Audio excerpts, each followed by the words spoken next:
Because how do our women dress nowadays? Dress like hoes. Now, when I talked to you earlier, you said the way that they carry themselves, right? Now, we done seen our aunts, our uncles, our moms, our sisters. We done seen them carry themselves like hoes, like they want to be, let's say, they like to mess with women, so they dress like men, things like that, right? But I want to show you that by dressing modestly, it will put a spirit on you, and by dressing how they dress, it will put a spirit. It's all going back into not sinning. You understand? We don't want to sin. But since our people don't know what sin is, that's what we end up doing. All right? Read that. Proverbs chapter 7, verse 9. Read verse 10.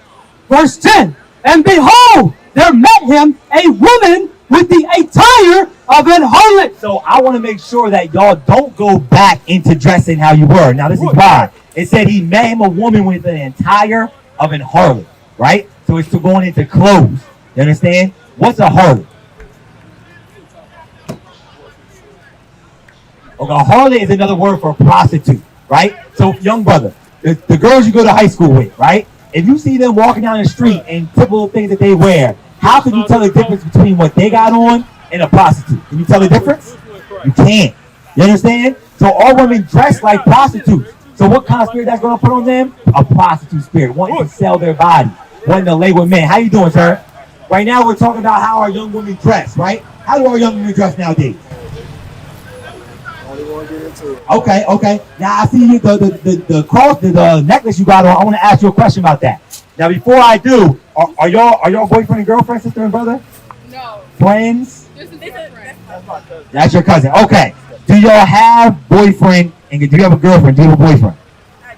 You do. Okay. Now with boyfriend and girlfriend, hey sir, with boyfriend and girlfriend, what's the end result? What's the man trying to do? What's the woman trying to do?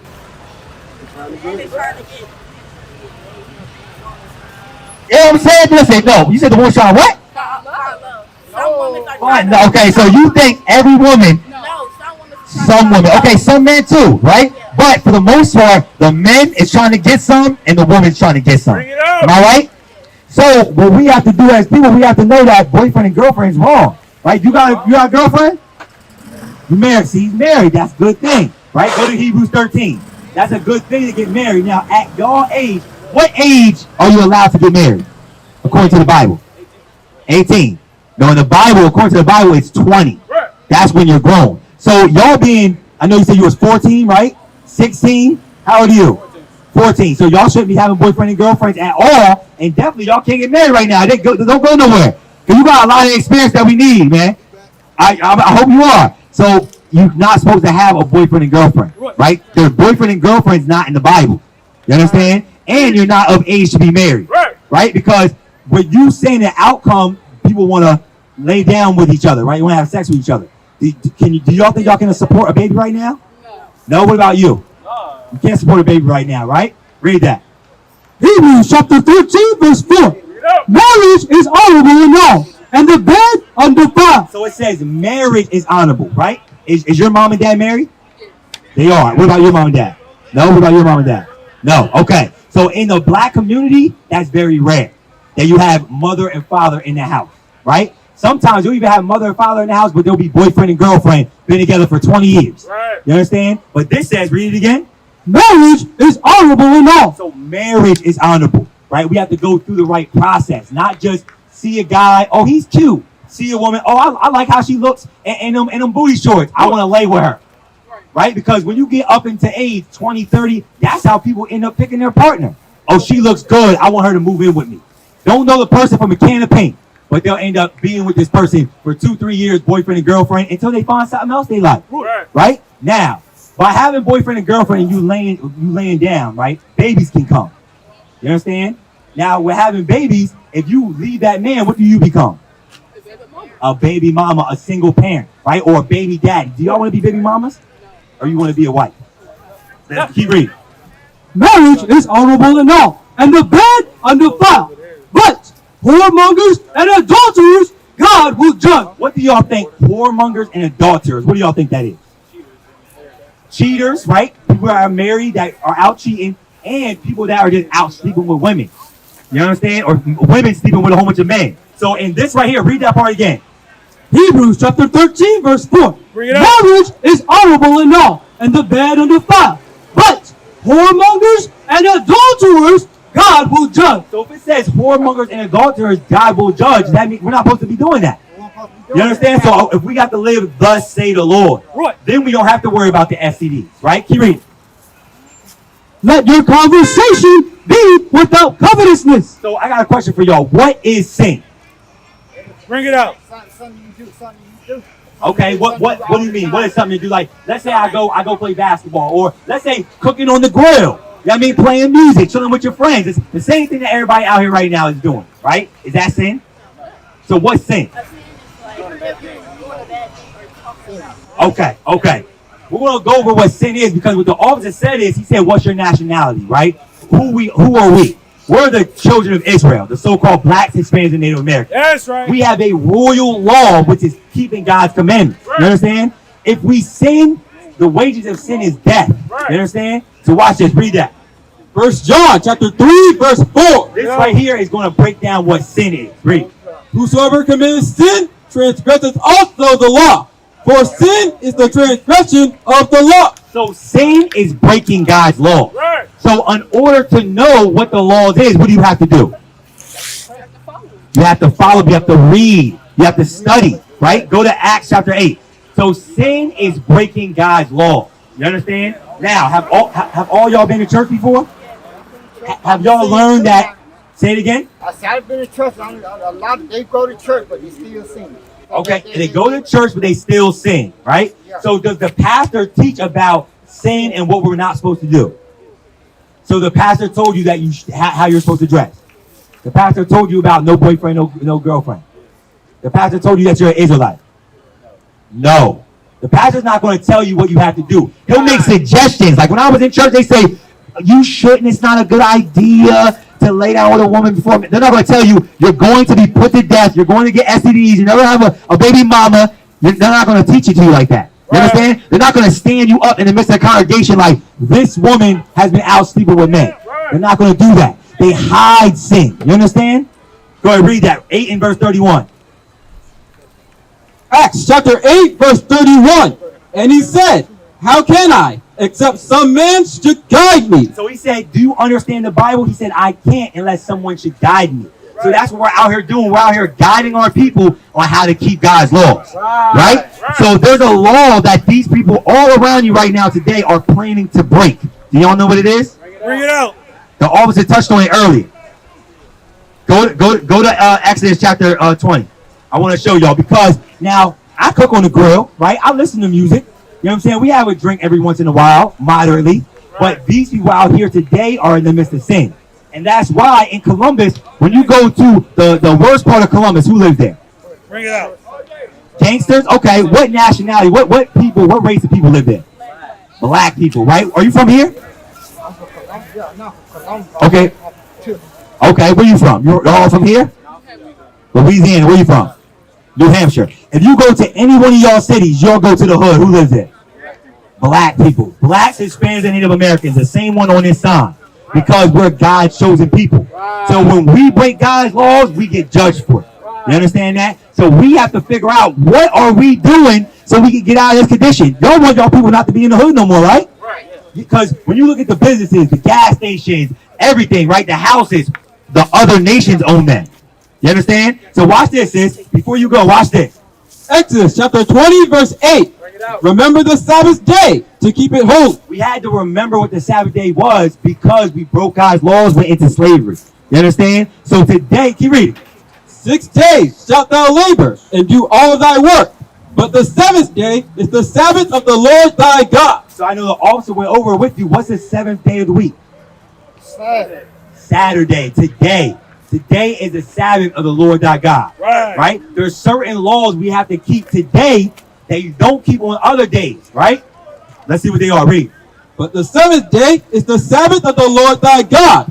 In it thou shalt not do any work. So today we're not supposed to work. We're not supposed to be working at the gas station. We're not supposed to be working out on any of our jobs. You understand? Keep reading. Thou, nor thy son, nor thy daughter, thy manservant, nor thy maidservant. So none of us are supposed to be working. All these businesses right here are supposed to be closed. You understand that? Now, we don't know about the Lord's Sabbath. Our people won't know about that. But what did y'all do on October 31st? Went trick-or-treating. You didn't do that, but do most people go trick-or-treating? Are we supposed to do that? So we'll know about what the other nations follow, but we won't know what we're supposed to follow. Right? So that's why we're in the hood. That's why we're in the ghetto. That's why our sisters dress the way they do. You understand? So now y'all know today is a Sabbath. We're not supposed to be working. Y'all know how to dress. Y'all know you're not supposed to be having boyfriend and girlfriend. From the sky. Give me that phone. Yo, Israel, what y'all doing? We need y'all to comment, like, and subscribe to IUIC Atlanta 2.0. Stop playing games. Right? You said you had a boyfriend, right? You, okay. So, this boyfriend of yours, right? How long have you been talking to this boyfriend? Bring it out. You said what? 3 weeks, okay. So, like I said, his end goal is what? Do you have a boyfriend? Oh, hell no. She better not have no. Okay, how old are you, sis? Do 14-year-olds in middle school, you're in middle school, right? Do they have boyfriends? Yeah, they do. Okay, and do they peer pressure and say, oh, do you have a boyfriend that's not cool? Hey, before y'all go, I got something for y'all. Watch this. Go to Exodus 23. Go to Exodus 23. I want to show you because you said that the end goal, a boyfriend is going to try to lay with you. That's the end goal. A girlfriend is going to try to lay with the boyfriend. That's the end goal. You understand? Because this is the thing. Like you said, I guarantee you, if you have sex at a young age, it will be stressful for you. You understand? Because you're supposed to keep yourself pure for your husband. You understand? You don't want to be a baby mama. You don't want STDs. You don't want a crazy baby daddy. Because these are things that we have saw our mothers go through. These are things that we saw our aunts go through. We got aunts that our boyfriends beat on them. We got uncles that got child support. You understand? We have to be the change that we want to see. All right? Read that. Exodus chapter 22, verse 16. Bring it out. And if a man entice a maid. So if a man, all right, for example, how did your boyfriend, how did he pull you? He didn't. Okay. How do girls or guys, how do they pull each other? You have to find them attractive. Okay. And then they gotta talk to you, you know what I mean? Spit game, hey, how you doing? You know, message you on whatever, right? Get your number, goes that route, right? So it says if he entice a maid, read. And if a man entice a maid that is not betrothed, and lie with her, he shall surely endow her to be his wife. You have to be of an age for this to happen. Right? To entice a maid and to make her your wife. Right? In the Bible, it's 20. You have to be grown to have a husband. Right. You understand? That's right. So you at that age, you're too young to even have a boyfriend or a girlfriend. You're too young to be proving someone. You understand? So what do you have to do? What do you have to do? Bring it out. Say it again. Wait for what? Until it's the right moment to be the right time. You have to wait until you're of age to prove someone, not to look at someone and say they're cute. That's my boyfriend. Not that. You have to wait. Go to Sirach. Go to Sirach too. I want to show you what you have to do because now you'll leave here, right? This sounds good, right? We're the Israelites. We have to come back. We have to change our community. But when you go back to what grade are you in? You're in 11th. What grade are you in? 9th. What grade are you in? Okay. So when you go back to middle school, when you go back to high school, right? You're gonna have a boy in your ear. You're gonna have you're gonna have a girl in your ear. Cause you say that you don't have a girlfriend, but you talk to girls. Yes, he does. Yes, he does. Bruh, listen. I was 16 at one point in time. Bring it out. I was 16 at one point in time. All right. You can lie to me, but you can't lie to yourself. That's You understand? So what we have to do is know how we have to operate. Because right now it's easy, but when you go to school, it's going to be hard. Right. You understand? Because you're going to see that cute boy. You're going to see that cute girl. You're going to see the basketball player, the cheerleader that you want to talk to. Y'all understand? Y'all understand? Watch this. Read. Ecclesiasticus chapter 2, verse 1. My son, if thou come to serve the Lord, prepare thy soul for temptation. So now that you know this, guess what's going to happen on Monday morning? Somebody's going to come and talk to you that you like. Somebody's going to come talk to you that you think is cute. You understand? And you have to be the one to be able to do what? Read it again. Prepare thy soul for temptation. You have to prepare your soul for temptation. Because guess what? Your mothers and your aunties' friends and your mom's friends, they was in high school. They was in middle school. They didn't have no kids and could have stopped at one point in time. But no, they went down that path, had babies. Are you married? Yeah. You've been in high school, right? And it was the same thing back then. Now, I have another question. Y'all are 16, right? 14. There's a lot of grown men out here, right? Like, this is your daughter? Okay. So you're out here. You're young. Why are y'all out here alone? Where your parents at? Bring it out. Bring it out. In the house. So they know that, all right, we got a whole bunch of grown men out here drinking, right? They're going to be looking at you because according to 1 Timothy 2:9, right? It said modest apparel. What is modest apparel? Not to have sexual attention drawn to you. You understand? Right. That's modest apparel. So a lot of our women's gonna be dressing, showing their butt, showing themselves, right? These older men are gonna be looking at you some type of way, right? Or I see y'all are out here. They're gonna be looking at y'all. They're drinking. You understand? So why are y'all out here alone? What are y'all doing today? What's the point of being out here? Bring it out. Meeting up with friends to do what? Now, your friends, are they gonna be dressed how y'all are now, or are they gonna be dressed how y'all was earlier? I don't even know. You don't know, right? So what's the point of coming out here today? Because now we know that today is the Lord's Sabbath day, right? What should you be doing today? At home. Okay. What does the Bible say you're supposed to do today? Rest. All right, what else? Go to Leviticus 23. Yep. What else? Because it's dangerous for y'all to be out here. You got people drinking, people's going to be impaired, right? You're not with your parents. You understand? Right now, Atlanta and around this area is high sex trafficking. Bring it out. Does that happen? When y'all go to Walmart and y'all see a whole bunch of pictures on there, it'd be a whole bunch of little sisters, right? That got taken from their parents. They got kidnapped. How do you think that happened? Do you think they were with their parent or without? They were without their parent, right? That's what y'all should. This is what y'all should be doing right now. Read. Leviticus chapter 23, verse 2. Speak unto the children of Israel, and say unto them, concerning the feast of the Lord, which ye shall proclaim to be holy convocations. So today is a Sabbath day. It's a holy convocation, right? It's a day that we keep separate from all the rest of the days, and that we congregate, come together. That's right. You understand? So we were supposed to be around like-minded brothers today that's going to keep the law, because your friends are going to want to do what? They're going to want to buy stuff. They might even want to drink. They might even want to smoke. You understand? They're going to want some hot food. All these things are breaking the Lord's Sabbath day.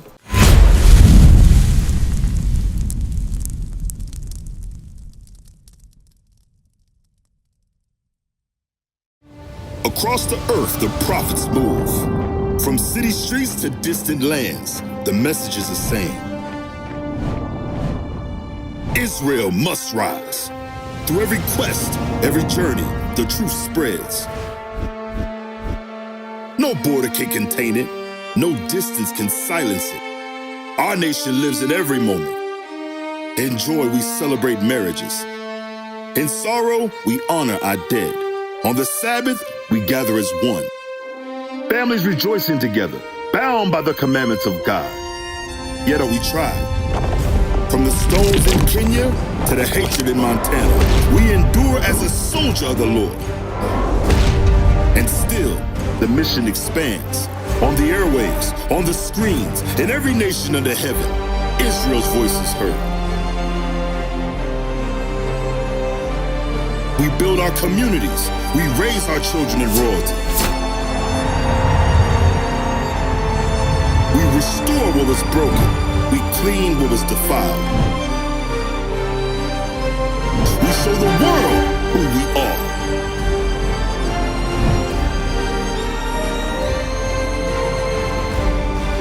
This is Israel united in Christ. Nation in motion. Nation endures.